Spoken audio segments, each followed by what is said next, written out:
Legit ba ang IMG?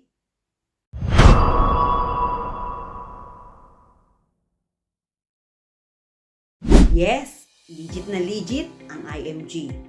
IMG has been in the industry for 23 years. Partners with big trusted names like Kaiser International Health Group, Manila Bankers Life, Ramper Financials, and more. Nakaregister ito sa Security and Exchange Commission at may international presence. Nag-start ako sa IMG since 2017 and nakita ko how this community helped the Filipino family. From spender to saver.